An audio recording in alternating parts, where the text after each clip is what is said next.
Hey everyone, it's Mark from Winnipeg Financial Planning, back with another video. Today we're talking about what happens to your RRSPs once you retire. So what does happen to your RRSPs once you retire? So you've been saving up your whole life and you finally reach the pinnacle, you're gonna retire, do some golf, do some traveling, maybe spend more time with your grandkids. What happens to your RRSPs? So the short answer is nothing, but that would be too easy for today's video. So let's take a look at a few different scenarios. So let's say that you're 63 years old and you've just retired. And you don't necessarily need the money that you have in your RRSPs. You have other sources of income that is going to sustain your lifestyle. So if you don't need the money in your RRSPs, again, let's say that you're 63, by the time that you're 71 years old, you're going to have to convert your RRSPs into what's called a RRIF, or a registered retirement income fund. And a RRIF is essentially an account where every year you're forced to start taking money out of it.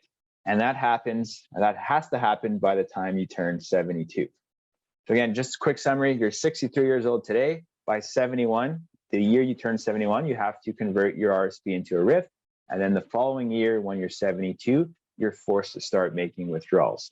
So once your money is in a RRIF, there's no restrictions. You can take it all out if you wanted to. Again, it'd probably be a big tax consequence if you were to do that, but there is a certain minimum amount that you're mandated to take out every year. So at 72, it's 5.4%.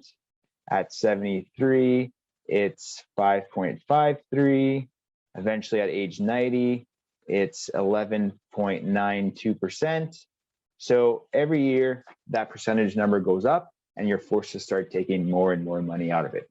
So again, if you don't need the money, eventually you have to convert your RRSP into a RRIF. Once your money is in a RRIF, you're forced to start taking money out of it.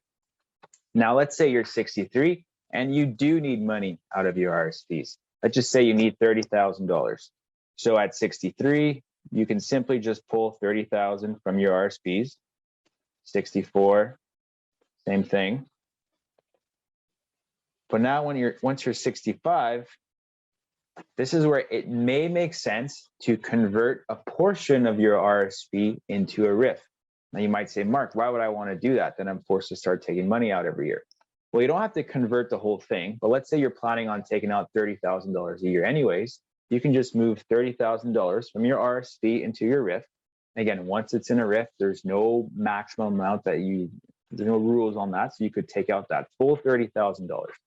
And the benefit of that is if you have no other pension income, I'm not talking about CPP or OAS, I'm talking about work pension. If you have no other income, then the money that you withdraw from your RRIF starting at age 65 would qualify you for a pension credit.